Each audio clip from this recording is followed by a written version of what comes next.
Chapter 5 Organizing.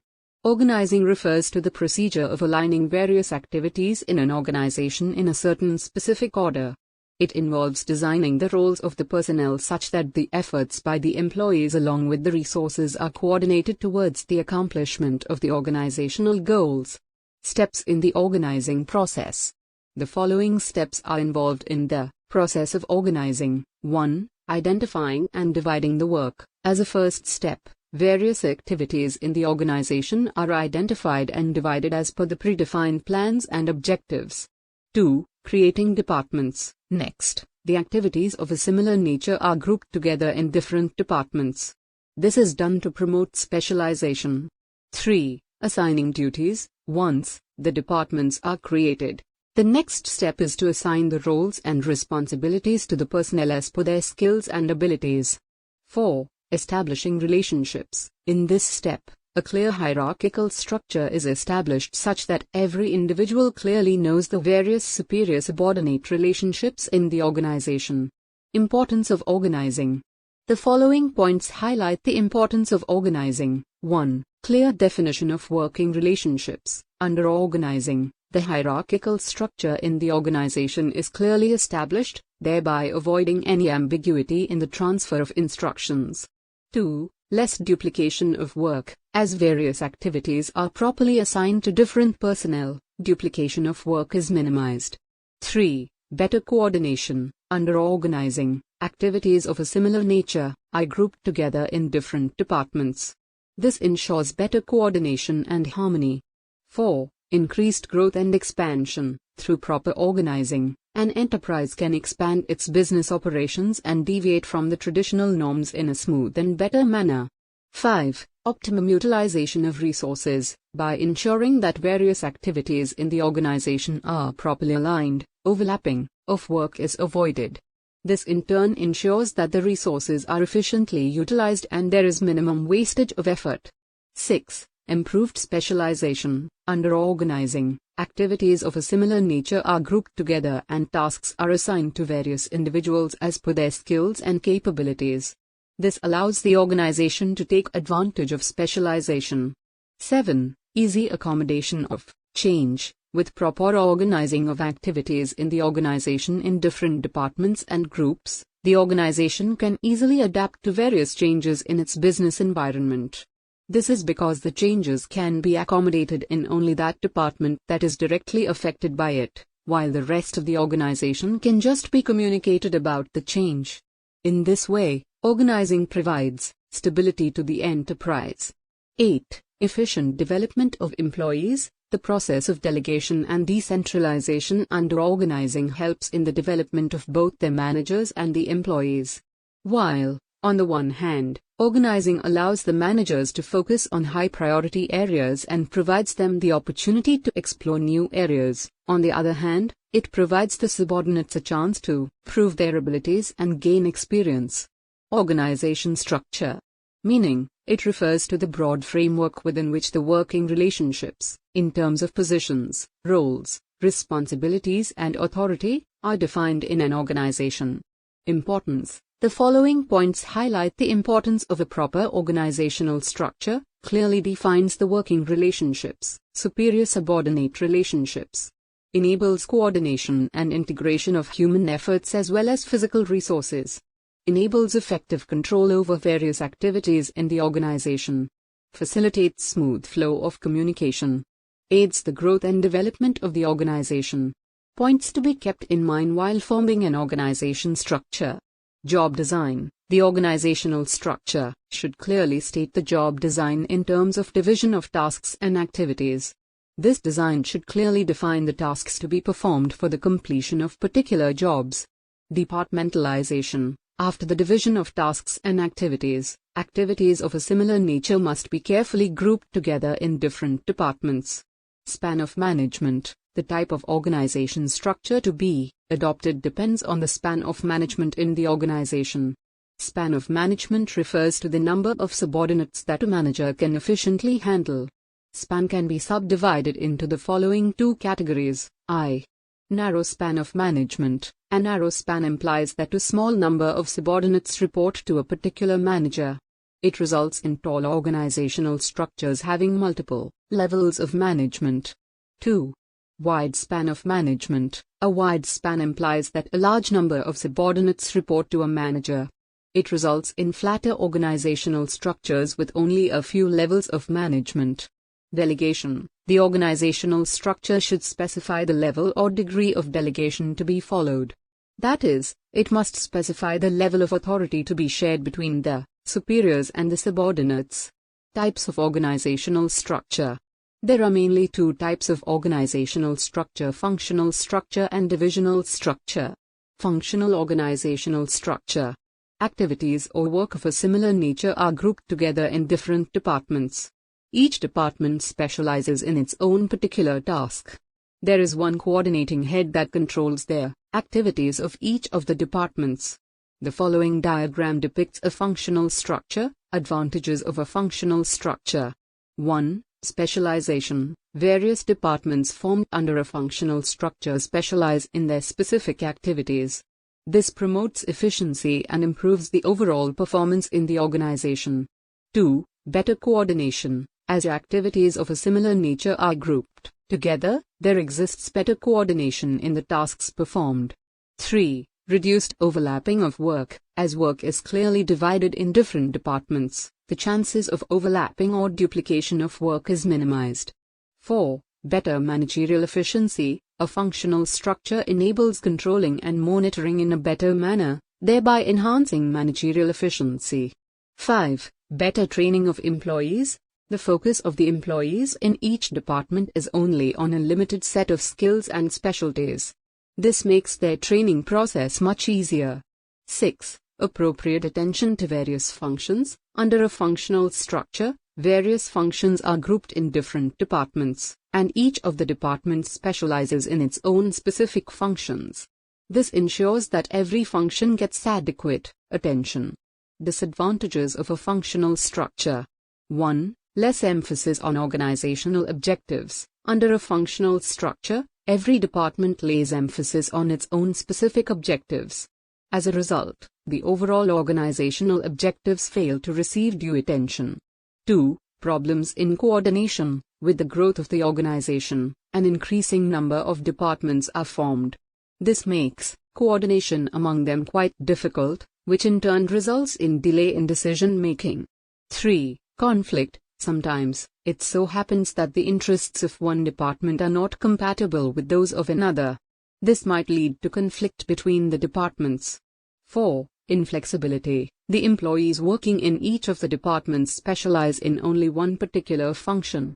This results in inflexibility as they develop only a narrow perspective and fail to gain experience in diverse activities. Suitability of a functional structure. A functional organizational structure proves suitable in the following conditions. 1. Large size. In a large organization, departmentalization helps in improving the overall managerial efficiency and the degree of control over various activities. This results in the smooth completion of various tasks in the organization. 2. Varying functions. Organizations that deal with diverse functions simultaneously require a higher degree of coordination. This can be achieved in a better manner by a clear division of activities in various departments as done under a functional structure. 3. Requirement of specialization. Diverse functions in an organization can be performed better if specialization is facilitated. This specialization is promoted by a functional structure through departmentalization. Divisional organization structure. In a divisional organization structure, different activities are grouped in various divisions on the basis of the product line. That is, all the activities pertaining to a particular product line are grouped in one division. Each of the divisions specializes in its respective product lines. Further, within each division there exists a functional structure. That is, each division has various departments under it. The following advantages of a divisional structure. 1. Managerial efficiency. A divisional structure provides numerous opportunities for the development of skills and knowledge of the managers. The head of each division gains experience as he or she deals with a variety of functions simultaneously. This enables the division head to grow professionally and improve proficiency. 2. Measurement of performance. In a divisional structure, the performance of each of the divisions is judged on the basis of its profit and loss during a particular period. This type of assessment of performance is easier and helps in taking appropriate and timely corrective action in case of poor performance. 3. Flexibility and initiative. As the heads of the divisions have the authority to make their own decisions, a divisional structure promotes initiative and flexibility in decision making. 4. Growth. An organization following a divisional structure can easily add new divisions under it without disturbing the functioning of other divisions. This makes the process of growth and expansion easy for the organization. Disadvantages of a divisional structure.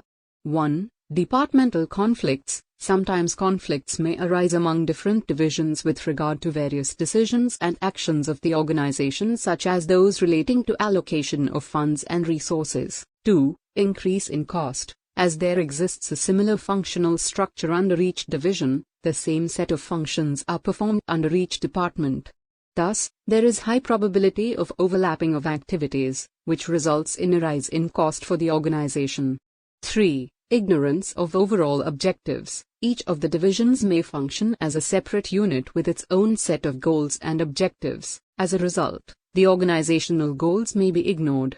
Suitability of a divisional structure. A divisional structure proves suitable for organizations that introduce, or plan to introduce, different product lines. Differences between a functional structure and a divisional structure.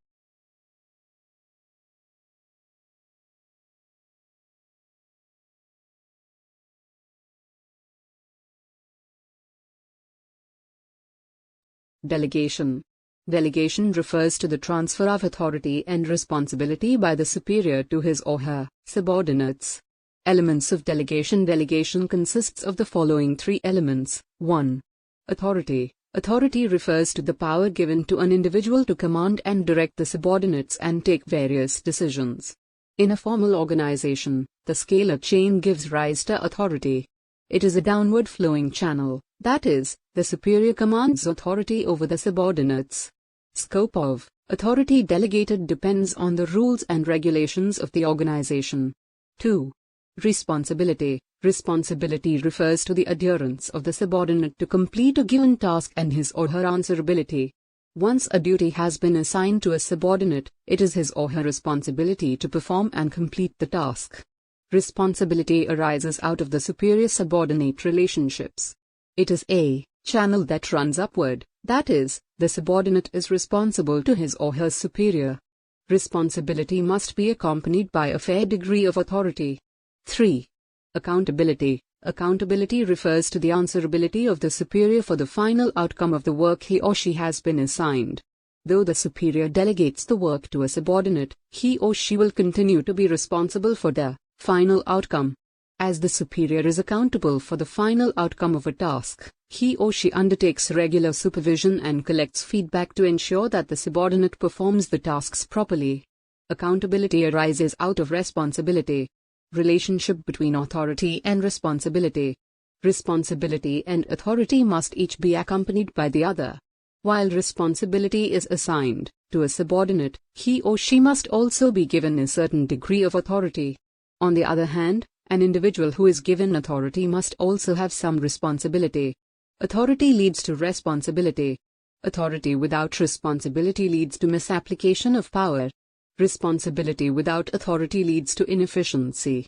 Relationship between accountability, authority and responsibility. Importance of delegation. The following points highlight the importance of delegation in effective organizing. 1. Managerial efficiency. By delegating work to the subordinates, the managers can concentrate on priority areas and also venture into new areas. This freedom from the routine tasks enhances the efficiency of the managers. 2. Employee proficiency. As the subordinates are entrusted with the responsibility of completing a task, they get an opportunity to prove their abilities and apply their skills. This helps them to gain experience and improve their proficiency. 3. Motivation. Delegation provides the employees with psychological benefits. which motivate and encourage them to give their best to the organization. 4. Growth. Delegation helps in the preparation of efficient and experienced managers who can take up leading positions during the growth phase of the organization. This facilitates easy growth and expansion of the organization. 5. Hierarchical structure. Delegation forms the basis of the hierarchical structure of an organization. It decides the reporting relationships and determines who has to report to whom. 6. Coordination. By clearly defining the working relationships, delegation minimizes overlapping of work, thereby improving coordination and efficiency in the organization. Decentralization. Decentralization refers to the dispersal of the decision-making power among the middle-level and lower-level managers. The extent of decentralization varies from one organization to another. Decentralization, an extension of delegation. Both decentralization and delegation relate to downward delegation of authority and responsibility. While authority is shared just between the superior and the immediate subordinate, under delegation, this concept is extended further under decentralization, and the authority is distributed to multiple levels. In other words, while delegation involves just two persons, that is, the superior and the subordinate, decentralization is a wider concept of delegation where power is transferred to numerous levels.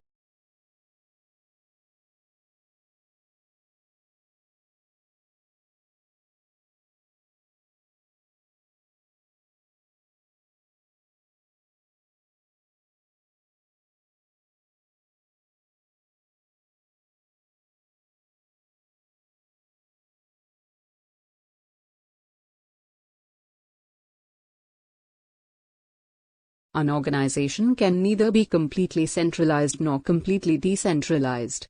As an organization grows in size, it cannot maintain complete centralization. Rather, a need arises to move towards decentralization. The employees must be given some authority and responsibility to ensure the smooth and efficient functioning of the organization. Moreover, as the organization grows in size, decentralization would facilitate quick decision-making, thereby avoiding delays. However, an organization cannot adopt extreme decentralization. Delegation of all the decision-making power to the lower-level managers may harm the harmony of the organization. This is because it is possible that lower-level managers in each department would mold the rules and policies according to their own convenience, thereby diverging from the overall organizational goals. Thus, a certain degree of authority and control must be retained at the top-level management to maintain the integrity of the organization. Thus, we can say that an organization cannot function smoothly either with extreme centralization or with extreme decentralization. Importance of decentralization. 1. Initiative. Decentralization gives some freedom to the lower-level managers and imparts them a higher degree of autonomy to take initiatives. In the process, the lower-level managers learn to face new challenges and find solutions for problems themselves. 2. Managerial competence. Delegation of authority to lower-level managers provides them the opportunity to gain experience and thereby develop the skills and knowledge to face new challenges. This improves their competence and level of maturity, which in turn helps them to get ready for higher positions. 3. Control. Decentralization assists in analyzing and evaluating the performances of each department separately. The extent of achievement of each department and its contribution to the overall objectives of the organization can be easily evaluated in a decentralized system. 4. Active decision-making. Since the authority to make decisions is passed on to the lower levels of management through decentralization, decisions are taken quickly and in a timely manner. This is useful in finding solutions to problems easily. 5. Growth. Decentralization calls for greater authority to the lower-level managers. This helps them develop their competence and gain experience. Decentralization enables an organization to prepare future managers, which is useful during the growth and expansion process. 6. Reduced workload of top managers. Through delegation, the top-level managers shift their workload to their subordinates, allowing them to concentrate on higher priority. Thank you. Please like and subscribe.